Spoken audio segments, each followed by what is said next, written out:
So,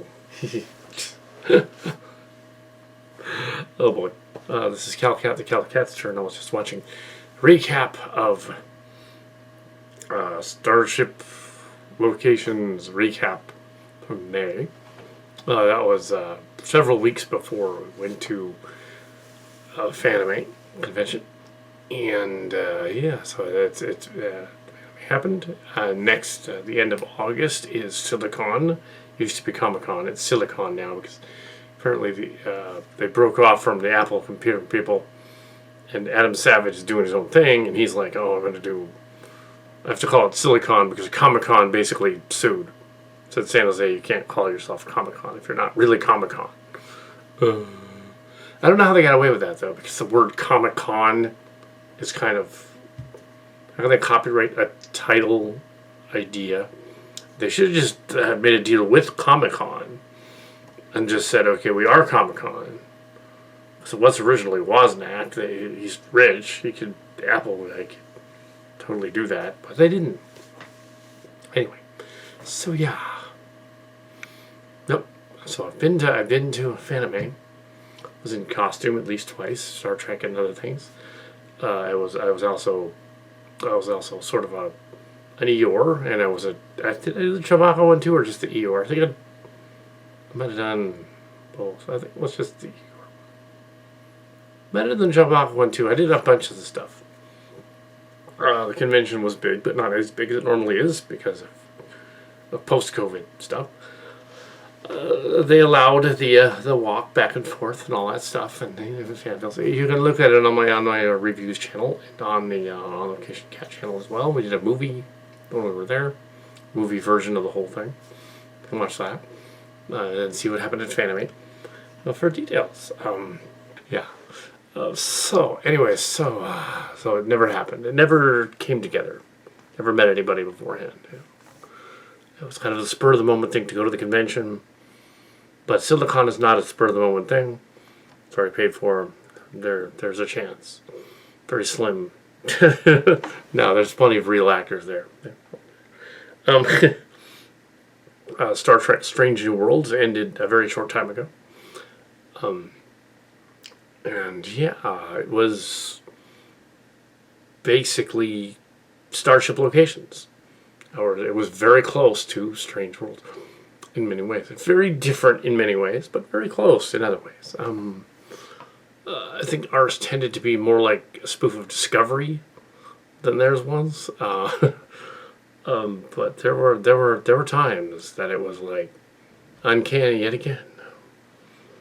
There was an episode in which parasitic creatures tried to take over some of the crew of the ship. There was several Groovy Queen Plant episodes, Groovy Pirate episode. There was a whole bunch of stuff. There was two of the alien races, the Illyrians and the Elysians, are literally cribbed from the Silly Trek, Starship Locations books. The Elysians are what we renamed the Libyans. And the Libyans aren't Libyans like from Libya. They're named after a girl named Libby from high school. We thought her name sounded funny because we were immature, and it was the 80s. And we got the joke from Back to the Future, which had come out. And we were like, 15, 16, something like that. It was very young. We were very young when the world was new. And so this girl on the campus, she never did anything, we made her into this combat fatigue deer hunter sort of Rambo character running around doing Rambo things, toy machine guns and stuff, which back at the time was completely innocent. No one had actual guns. Now it would not fly. That story idea in high school would not fly, but it was just a story that it would not fly. We would be in the counselor's office and probably get therapy and stuff, more so than usual. But back then, we could totally get away with this joke that this girl was like a terrorist, basically running around. Yeah, but 20 years later, she approved of it.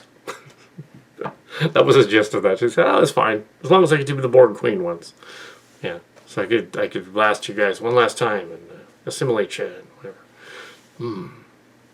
Well, since then, one of the Minions' original leaders, Angie, creative consultants, let's say, definitely to an extent on the current thing we're working on, which is Transformers, Transformers lexicons. The All Transformers Much third season. So we got some very long episodes that when we did Starship Locations meets the Transformers for fun on the Chimera channel. This is going on the Chimera channel. It's not on the Transformers channel. And we've done 2 episodes of the Transformers lexicons. There will be 8, maybe 9 if some of them run over time. Probably 8. We don't need to film these large scripts all the way through. Just take the best parts and film those, like we did the other one. So it's going to be cool. So, yeah, you're here to hear an update on Star Trek, though, not on Transformers. But the current thing we're working on is Transformers. The current thing discussed at Silicon will likely be Silicon. See, Adam Savage knows. Silicon, yeah, of course. Oh, we're not associated with Adam Savage. It's just that he knows about Silicon. That's why he knows about Silicon Space. And we kept noticing him even when he was in costume at the conventions. We didn't go to the last one during the COVID or the other accepted one last year. They had a Silicon last year. We didn't go to that one. People were still kind of quarantined. They were supposed to. This year, it's okay. We can go. I don't know if they'll probably have it closed off more than the other one was. The nature of Star Trek and whatnot. So yeah. Strange New Worlds. Weird. There are on the ship. There's Illyrian and Legion. The augments. They're Cillians. There are 2 Cillians on the Enterprise in Pike's time.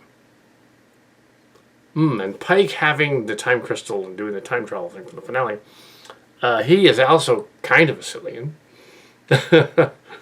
So yeah, he's kind of one. He's training to be one. So don't be surprised if Calcat just shows up in season 2 and just walks on the bridge and goes, "Hi." Or says, "Yes, Captain.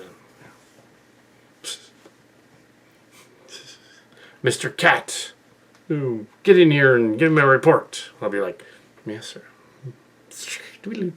But yes, but it's filmed in Canada, so that is actually unlikely. But Picard, season 3, the original TNG cast, coming back. Season 3, TNG cast. We're going to hit the Wesleyan up here in the finale. Yes, so that is where we left you. And yeah, so, and then now that the other one's done, Lower Decks is awesome.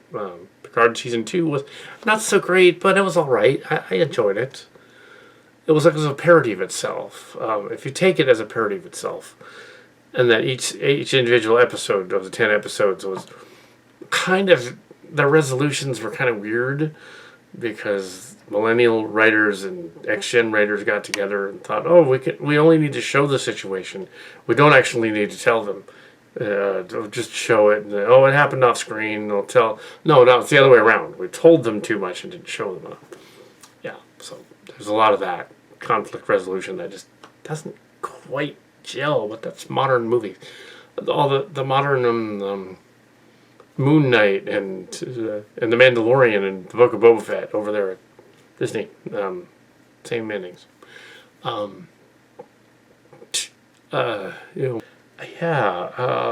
was some inkling of a season 3 of the Star Trek with our thing. I don't really need to go into what happened on those other Star Trek shows, because you can see my reviews where I kind of equate them to stuff we've written. It's because we're on the same wavelength. The only reason I'm saying that is because I want Paramount to go like, okay, this guy is either nuts or he wants to sue us.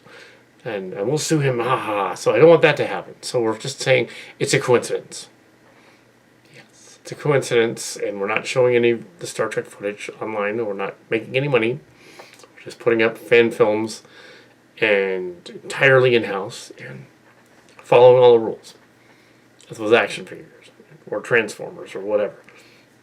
And we did a Starship Meets the Transformers story based on some earlier stuff. And I don't know if we'll do that again, but it was fun to do it once. It was kind of its own thing, kind of a fun thing. But there definitely will be a story. It will likely be... It's dependent on what new story comes first. If we end up writing the new Robotech story first, before the Star Trek one, we'll do that. Then go on to the Star Trek story. But knowing how prolific we're at the studio, that won't take very long. So, yeah. we'll be there. Yeah, so by August, we'll definitely know something. The Mush, the Lexicon series, 8 episodes, or maybe 9, or maybe 10, should take until August. It'll probably be in the middle of episode 6 or 7. Maybe, no, that's kind of rushing. It'll probably be like 5, episode 5. It's 3 now. Working on 3 now. It'll be 5 by then. So yeah. So if they want to hire us on, they can hire us on before then. They have completed filming on Picard season 3. So yeah, can't tell you anything. I think they've completed season 5 of Discovery, or finishing up the effects now, and they've completed Lower Decks, or nearly completed it, and they've completed, and they're starting to show completed Prodigy cartoon. Yeah, so we'll see about that. The other Star Treks. And no, the Turtle story was not a prelude to a spin-off that takes place in 23-24. That's not the case. Well, what's going on is that I said this before, when we played the role-playing game in Pine Hill in the 80s, and later in the 90s, and later in the 2000s, we lined up the years with the year of production of the movies and shows, which often caused a problem, because often the shows are on their own timeline. So basically, during the 80s, it would have been the classic Trek movies, basically. Star Trek 2 to Star Trek 6, basically. And Star Trek 5, roughly. The 90s, Star Trek 6 onto the Next Gen movies. And they were kind of in the same universe. So Next Generation was 78 years after Star Trek 6 in the timeline. So they would be like, okay, 2390s to 2360s, basically. And that way. And but the original show was 2260s. And yeah, the Menagerie in the Cage was 2250s. So the Strange New Worlds is its own timeline. They might as well just say straight out, okay, this is its own timeline. They kind of said that when the future Pike showed up, and he was like, finale, and he was talking, and the other Pike was talking to Kirk at the end. And he says to Kirk, you ask him where Kirk is from, and Kirk said, well, my father served on the Kelvin, so that means it's the other time.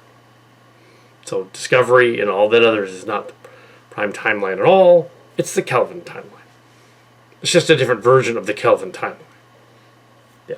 And the old guy at the end of Star Trek New Worlds, they thought it was going to be Archer.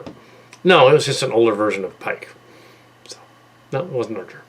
No. I knew it wasn't. No, it was Pike. They just had to look closer.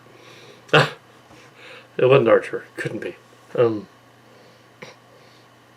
But it is weird in Discovery Season 3 that the pirate dude, the ship, the 2 pirates, Sal and Cal, his name was Cal. That's kind of fun. Yes, and they did have the Picard show reference Half in the Bag, and I also did. And Half in the Bag has referenced us twice since that thing. The idea that we had in mind of the Orville kind of just did its own version of Picard. Just now, just 2 days ago, they had an Orville episode. Brought back the Orville. It's more serious this season. It's more serious. Basically said in the discussion with Mark's Cards just a few days ago that we would never do a Cillian story where it's real serious, because it's a comedy. We don't want to do any serious ones. This one, they go to 2025. They visit 2025. So, kind of like the Picard show. And they did a little better than the Picard show because they focused on this one character, the helmsman guy, it's pilot. It's brought to the future. Concentrate on him and not the others. Which is similar to the other story. Yeah, well, at the end of the Picard show, they let Rios stay in 2024. Shouldn't have. It's a paradox. He can't stay behind. So obviously the Westian has to come and show up and get him and bring him back because he can't stay there. It messes up the timeline. I don't care if Guinan later said, oh, he's important to something. It's like, no, he isn't. That's the whole point why he didn't mess up the timeline. He wasn't supposed to be there. But if it's a slightly altered timeline, whatever. And the Picard show is actually kind of in the Kelvinverse too. So that's why it's different. So season 2, you could say, oh, it's the Kelvinverse. Because it doesn't really match the Picard verse. Not really. That would explain a few things. It's not Prime. Maybe season 3 will be Prime. Probably not. But, whatever.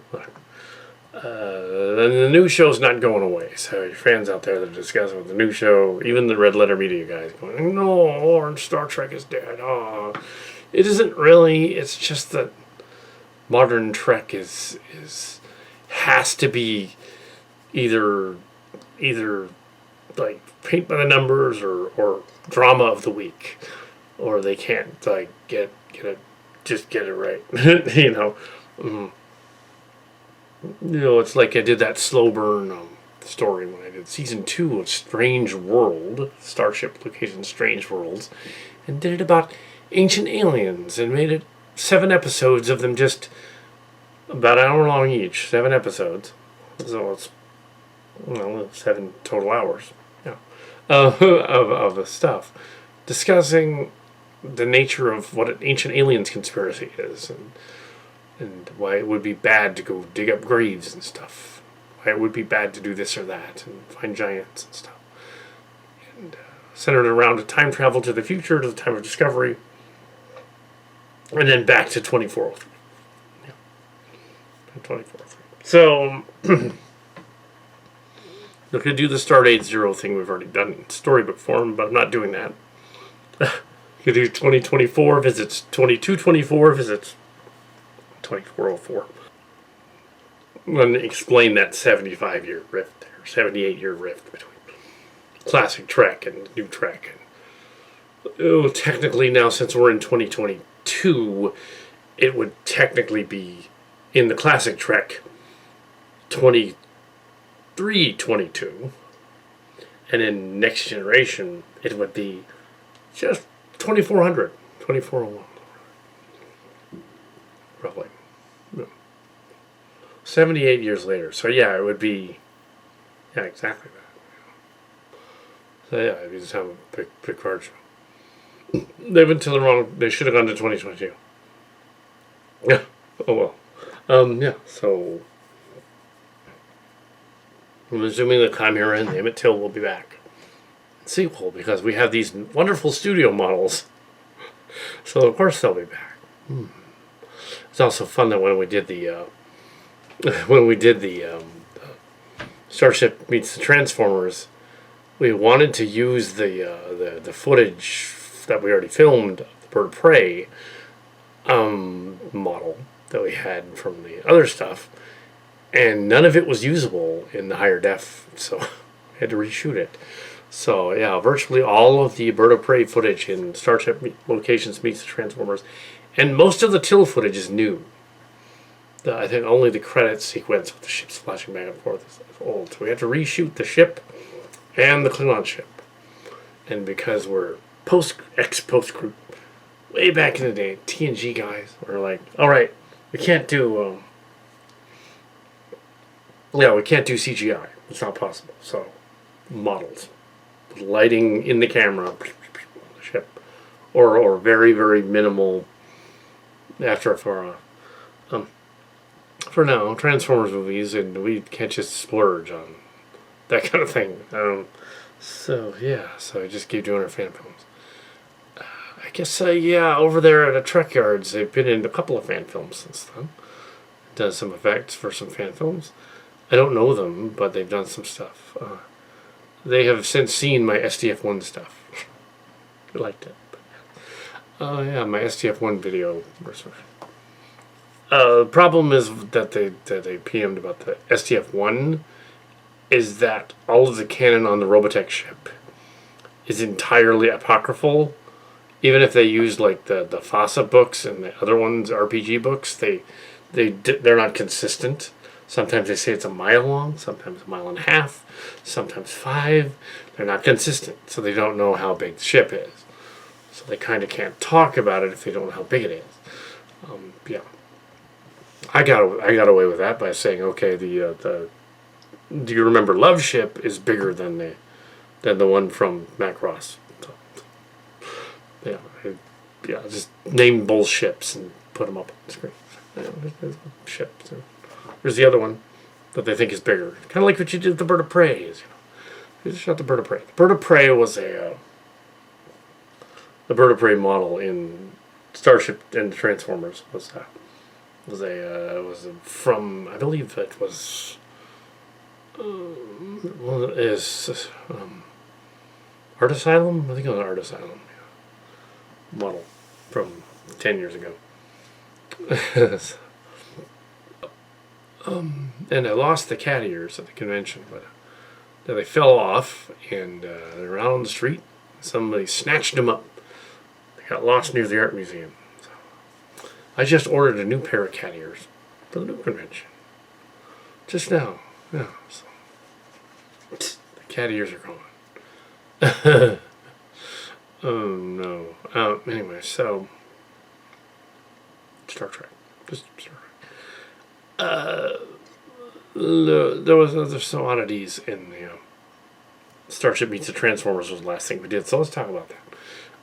Yeah, making Shadow Dancer act sort of evil was for that one scene where he's Galvatron is a bad guy, so he's messing with Galvatron. Evil, they're gonna take a part of Galvatron out, which they need to get their ship back through time. Take part of him and without his permission. It's not Starfleet, but it's Kelvin. No, what it is when we see him and the crew, they're sort of an alternate universe version of them, or they're actually more like mirror people. So in that universe, they're darker. They're the mirror universe version of the Klingon people on the ship. So that's why. That's why he's got a morally ambiguous character in Shadow Dancer. Originally in the script, it was supposed to be Spock. Originally, the original script was of that one. Quite a bit different. The original Lizard and Muth script. Muth and Lizard. M-U-T-H and Lizard. The original one was it was Assimilations and Sail of the 24th Century and one other Sauron. Ambassador Sauron's the one that wrote the Star Trek one. And what he did is he just said, okay, it's Star Trek 4, but set in 2005. The Bird of Prey gets to 2005 instead. And then Spock and Kirk and McCoy mess with Galvatron. But Spock would never have done that. So making it Shadow Dancer makes sense because we know nothing about his moral background. We don't know whether he would do that or not. We're assuming he probably wouldn't, but we don't know. And maybe after... So it's either you can take it as a mirror universe, or he is kind of that messed up, and he would do that because he just he's still under the influence of the aliens and the Borg in the story. So yeah, he's under the influence of the aliens, which is the excuse they gave to Crazy Girardi in Picard season 2. We're under the influence of aliens, or you wouldn't have done that to Galvatron. You wouldn't have messed with him. He got his part back though. His piece that he's missing. Sail of the 24th Century was originally supposed to be about Swindle visiting Deep Space Nine. Naturally, we couldn't do that because we set it in 24 something. So it wasn't Deep Space Nine. And we had Nog act like Quark. Nephew Nog is acting like Quark. And they're acting like mirror counterparts of themselves. So the implication is that when the time travel happened for the three crews, trying to get back to the past and then the future, back to 2022 to stop the Borg, but then back to the future to 2403. The implication was that they were altered by the events somehow. They did not act the way they should. And of course, it was Mahoney and Nog and Tal and the others. Tal's ancestor. But there's a later Adira Tal from Star Trek Discovery, but this is hundreds of years earlier, 700 and some years earlier, and this is back when it was actually her host was a male Trill, black Trill, and and the second officer of the Emmett Till in that version. I think it's pretty clear that it's supposed to be like a mirror timeline altering thing, because when the Borg show up, then they figure it out, and the Autobots figure it out. The Maximals are also with the Autobots, and it's sort of like a weird conglomerate because they're mixed in with him. And it's not a pilot for the mush thing, because we did when we did the Transformers meet Star Trek, we had some of the figures. Well, most of the ones we were going to use. Here's the screen. Yeah, that's from the episode. That's the cast. And they weren't necessarily going to be the cast of Lexicons, because at that point, when we did Starship Meets the Transformers, we hadn't planned on doing Lexicons. But then we went on to the current All Transformers, well, still old, but All Transformers mush. And we were like, oh, or I was like, can't blame Mark Scars for that one. That was me. I went on to the Lexicons and I found 21 script story ideas, and long and short ones, and whittled it down to 8 or 9 of them, and said, I'm going to film these as Transformers Lexicons. A third season of that. We're going to do that instead of other stuff in the summer. It was all summer. And Mark's cards are later approved. So no way convoluted and confusing. These are the stories that are about a central group of maybe a dozen fighting a central group of Decepticons, maybe a dozen, because anything more than that is really confusing. You can't follow it. Another problem with current Marvel movies: too many eggs in the basket. Too many chiefs. Not enough Native Americans. Too many cooks spoil the food. If you have 5 or 6 Autobot hero leaders, what do they do? Yeah. So. In this latest one, Artemis Incident, it's mainly about one renegade character they got to capture. Galvatron betrays. It's like, all right, that's a simple story. You can work with that. It's like some of the best stories you work with that simple story. Yeah, so I've gone on a little long. So this is just an update. Update you that although we don't have a David Gerrold typed script to inspire season 3 of Strange Worlds, do we even count season 2 as a season? Officially, there is no official guide to the second season. So maybe not. Yeah, the Fallen Ones happened. It's a story that happened, and they're in it, and that's awesome. And it's second season. It's not like it's not canon. It's just that it's not storybook screen material. I like to make storybooks out of our episode scripts after we write them. But yeah, so yeah, but yeah, we'll see, because there's several ideas that we had. You could do Borgs and Qs and things like that, or probably not going to do that. We'll Planet Story and whatever, and oh yeah, and also the Kirk and the Farragut thing.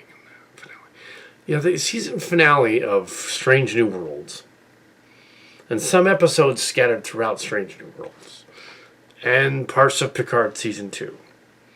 It was not a coincidence. we knew some of that stuff was going to happen, so I couldn't tell you. No, we weren't in the writers' room, not like that. We just got rumors about it. See, yeah, that's it. That's where we got them. Rumors from other people that we knew. And yeah, so I even hinted at it. I even said, like, go on Trek Core and go like, oh, I think it would be kind of cool if they introduced the Farragut and Kirk and did the correct Farragut thing. And they're all, no, they're not going to do that. Yeah. I wonder what they're saying in Trek Core now that finale has introduced, at least in that timeline, a version of the Farragut. And because it was a different timeline where things had been altered. It's in that. So, what else we're thinking over there? They're thinking, another Borg Queen. Does beg the question, that ending episode of that Red Letter Media also pointed out. Wouldn't it have made sense for the Borg Queen lady to immediately take her mask off and go like I'm Girardi from the other timeline? That would have made sense to do that. Now, they could have fixed that by having, when they all reappeared on the ship and the music's playing, they could have fixed that by showing a Q flash over her, indicating that time and space was being overlaid, so she wasn't the person from the other timeline. She'd been warped into her, the timeline. So that would have worked. They weren't thinking fourth dimensionally. Marty, not thinking fourth dimensionally. And we figured it out, see, Marty. I figured it out. Mr. McMahon, who thought of Bulmer, who's literally Professor Bulmer, he didn't go to Evergreen. He went to San Jose State. The guy that thought of Rick and Morty was at some point in Craig Bulmer's music class with us. Knew about the role-playing game. There. That's the connection. I don't know if he was a full-time student there, but he was definitely there. Because you can't come up with that name without knowing Bulmer and spelling it the same way. Yeah, so that's kind of weird. So yeah, also Rios is basically Mark Card's character of Mako. Mako. And you might think, oh, they're just ripping off the Makos from Enterprise. But how do you know they didn't, how do you know it isn't a Scotty thing there too? How do you know he didn't invent the thing? Because after that writing contest, one of us, the Makos are from Mako. The short story about the Mako. The short stories that Mark Cards wrote, including the Terrellians back then. The Terrellians ended up being a bunch of stuff. I think the Makos are from Mako. Not just an acronym for the command ops, but Mako. Mako. So, yeah, so we have a Mako-like character called Rios, who is in Picard, because... Enterprise. We tried to save it, which is cool because it was a kind of a generational thing. We tried to save Enterprise. Didn't work. That contest, that one didn't work. Yeah. February 2005, they announced they were going to cancel it. Cancel Enterprise. It didn't work. We tried to save it. Garfield and Judith Reed Stevens said these guys need to write this season and save it. They couldn't do it. It's partly the advertising's fault. The advertising was all, oh, we're selling it like a UPN steamy show, CW thing. Oh, it's so hot. They kept advertising it like either a wrestling show or there was going to be a shower scene. It's literally, it's like, no, none of those episodes were about that. They'd show a decon chamber thing and whatever. And I was like, not about that. They just did not advertise that show well at all. Enterprise. Oh, had nothing to do with the night in sick bay, I swear. I did not have anything to do with that one. That one was dumb. The dogs in the contamination tank. No, the slime monster one? It has something. Slime monster one. The shuttlecraft one, where they were trapped in the shuttle. It has something.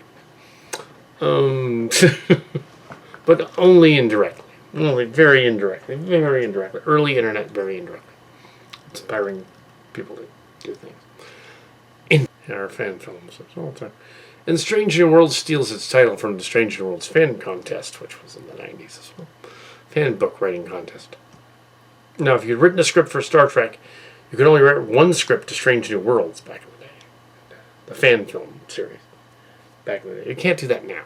Just to let you know. You cannot submit any unsolicited scripts to Paramount. They will throw them away.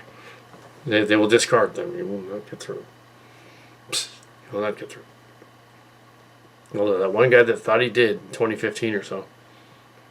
Well, it was since reconciled some of his stuff to the Cillian universe. And he didn't complain at all. He saw it, commented on it. Oh yeah, Lower Decks. Yeah, they did take my character on Lower Decks. Yeah, they did. Yeah, it's Gamelt fellow. Yeah, that Tendi is his character. Absolutely. Absolutely. And Rutherford is his character. Mike Gamelt's character. Two Mike Gamelt. And he was not paid. So he's in the same boat. Not paid. Those two guys. That's okay, because they're sort of a lizard kid on Prodigy. And the Gorn are now sort of xenomorphs for some reason. Not sure why they would be, but okay. Yeah, they must be another species of Gorn other than the regular ones. I'm sure we could do more Star Trek chit chat. Why not? We should do more of these as we get closer to anything might be happening. We should wait for something to happen first, though, before we report on other more fan film action. Those are nice ship models, though. They actually separate. The saucer separates from the ship. I'm hoping Mark's Cards eventually sees Picard Season 2 so that we can discuss it. But yeah, Reddit's not discussing it, really. Or Lower Decks. Nothing much more to discuss. It's all, they're mainly discussing the Star Wars stuff. And it's different in genre. Star Wars is different. I'll continue to discuss other things. And, this will be it for the evening. So, for my update, which isn't really saying much, except that we're still around. It's a convention. And they've yet not written Season 3, so there just isn't anything to tell you about yet. We will, and it'll be all original. It won't be from blogs. So that'll be interesting. That's different. And it'll be the early 25th century. And probably no time travel. It'd be really difficult to show that, because the action figures don't look like the 20th century versions of them. They look like, that would be really hard to do that. So just keep them in their present. And we had some of the characters show some of the older ones too, and we didn't do anything with the Locarno girl that was gender fluid. She appeared once or twice and had some lines in some episodes, but we didn't explore that aspect of her character just because didn't feel we had to. Maybe we'll explore it later. Now that chronologically she'd be 18, maybe again, I don't know, but or 17 and a half, 18, something. But she's an alien, so I think it was probably just because Akiva Goldsman and the other guys, and to some extent, or I don't think Kurtzman's involved too much anymore on that. We've got Rod Roddenberry doing some of that stuff, so helping him. But there's like too many executive producers on those shows. There's like 4 of them, like sometimes 6. That's kind of the problem.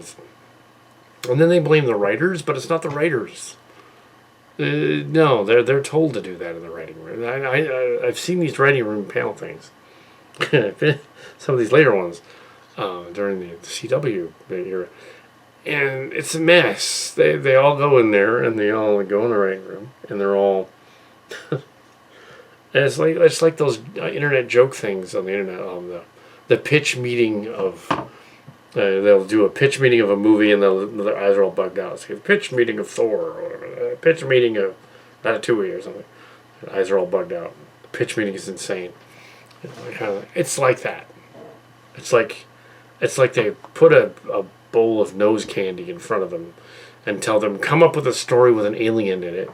And they're like, ah, you know what I mean? Or they put a bowl of doobage in front of them. Or both. The doobage to mellow them out a little bit. And then they get shit-faced. And then the stories come out incoherent because they're high. Most of these boardroom stories, you know that they have those Star Wars stories. I mean, they were high.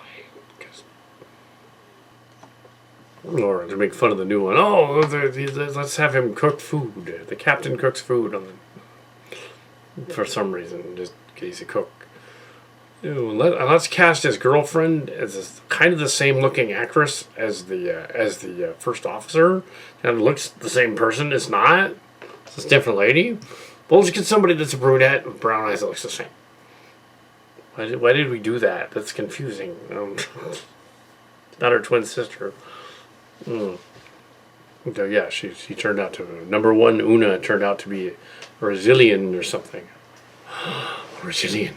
Ooh, I saw it coming a mile away. This is a silly track character. But yeah, so they used some of my silly track ideas, and they used Gamelt's ideas, and they probably figured they were all connected. You know? Oh, this guy was associated with this Cal Cat guy, so we'll put him in there. We'll just use his characters. No, I wasn't associated with him. I just reviewed Mike's script and picked it apart. They liked that, so they decided to go with it. So I had no connection with him. He's probably annoyed. Yeah, it's not. I didn't write this. It's not mine. I'm not taking responsibility for the fallen ones. That's fine. It's all yours, Cal Cat. You take it. It's all yours. I liked it, but it's all yours. I don't want to. Yeah. The fallen ones.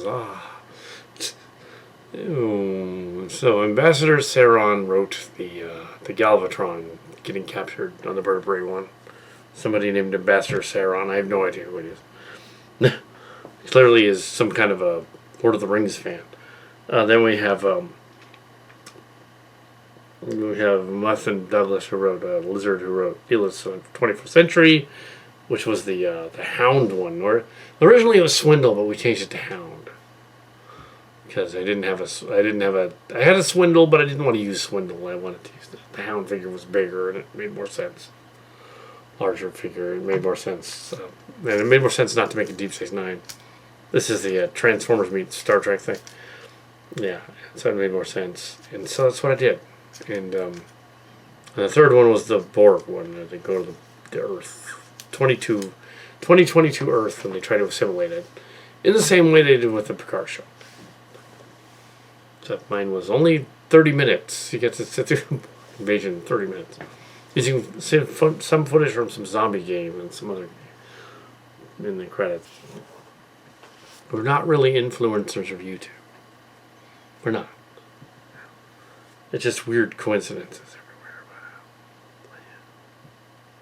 everywhere. Oh, what's weird about Enterprise's theme song is from Patch Adams. Look it up. And Patch Adams. Yep. It's Faith of the Heart is Patch Adams. It's from Patch Adams. It was rewritten for the series, but it's Patch Adams. And also, the theme music from Strange New World sounds suspiciously like Cal Cat music. It's not. It's close, but it's not. Yeah, they did not use my music. So. It's not mine. It's not. That would be interesting, because then they'd have to give royalties to Cal Cat. That'd be no, they're not going to do that. Not in a million years. But yeah, just shooting the shit. Yeah, well, live blog. Well, it's not a live blog. They haven't posted there. But yeah, just talking about Star Trek, hanging out. Talking about Star Trek. A long, long time. Yeah, long, long update here. Thing. Yeah. So, by marriage. Not related. Yeah. Way back. Singer. So, anyway, yeah, there's a lot of goofy stuff out there. A lot of goofy connections that didn't really make sense. The Jaegers, the Marx Cards group, is Hollywood, old Hollywood, apparently. Or one of them goes back to Hollywood from the 70s. Oh yeah, what I was saying about the Save Star Trek thing. Happened upon an old video from the I think I mentioned this before. There was a video of the San Francisco Star Trek convention circuit, 73 time period, 74 or somewhere around there. Star Trek convention period video that had been shot on 18 millimeter film back then, and with sound. 16 millimeter film with sound for the conventions.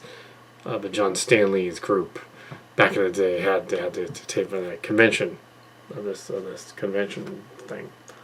In the same time period as the Milpies Monster, same time and place and all that. Because that took place over 74 to 72 or 3 to 75. So it was a couple of years. So convention somewhere in 73. Just before the leaving of Ivana to Oregon. I'm watching this video, Star Trek video, looking at the characters and the crew and everything. And my brother has very distinct looking hands. And so, half brother. And I spot him first in the crowd. In this video, somebody recorded the video, put it for sale, said this is one of the first Frisco Save Enterprise Star Trek convention. There's Robert, there's Moni, there's Yvonne, all three of them. They're in the convention, right there. Star Trek convention. We were Trekkies even back in the 70s. When I was like probably 4 at the time. But there it is. They're there. And I saw the video and I told Yvonne, when I told her again, I said, I just saw a Star Trek Save Enterprise video. This is back in, I think I saw it in 2015 or something like that. I said, I saw this video. You guys were in it. She says, I kind of remember that one. Yeah. Wasn't it? So cool. I showed the clips of it in 2019. Also funny with the, I think it was the 2019 one. The 2018, 2019 one. 2018 one. The one with the Star Wars figure. Adam Savage hulks up in one of those Star Wars outfits. So, hi, Adam Savage. So, how'd you know it was me? So, you gotta walk. It's obvious. He's got a certain walk to him. He's got that sort of lumbering, sort of raker walk to him. So, like, oh, the walk. That was me. Also, I'm another Adam, so it's Adam. So that's how I know. Damn it. Oh. And the lumberjack sort of walking. Like you'd had back problems or something. I had those too, so it was similar. Oh, yeah, so Adam Savage. So the new one ought to be fun. There's a bunch of guest stars. I think we're going to get Mr. Sulu. We're going to meet George Takei. Oh, my. Yeah, and some of the cast of, let's see, oh, my. Some of the cast of Mythbusters will show up. Tori Velici and Manny Maharan, I think. Or whoever's still alive. No, the stunts didn't kill them. Also, it was kind of fun as the Orville's episode tonight had a cameo by Johnny Knoxville. There was a TV screen showing a Johnny Knoxville thing with gray hair. So he's a cameo on the Orville. Now they've gone completely meta. So before too long, they'll have an episode, they'll have a crossover where, for some reason, Maybe we can zoom into a Red Letter Media or something and do a sketch or something. Probably not, but they don't know me. Who them?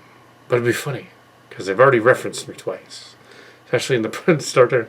This fan guy, he's the funniest thing, the funniest reference they did was the one where they had, like, oh, I'm such a fan of, Rich Evans is all, I'm such a fan of Neelix. Some fan guy out there made me a Neelix figure. And I'm like talking to the crew or something, snarkily. Which is all, you do that anyway. Yeah, but you're lore. You're like a lore figure. Yeah, I've seen it. Direct reference to our stuff. Directly reference this time. Yeah. Nice. And conversely, in Picard season 2, one of them said, "I'm half in the bag." So, yeah. Ooh, so I said in the credits, thank me later for that joke.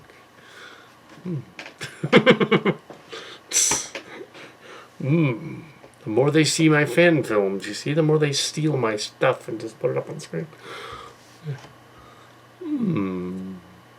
When Andy Weir said, "You're not gonna get your stuff stolen until you're famous," I'm not famous, so explain that. Anyway, that's enough of this live vlog, I think, for now. It's getting a little silly. Don't worry about it.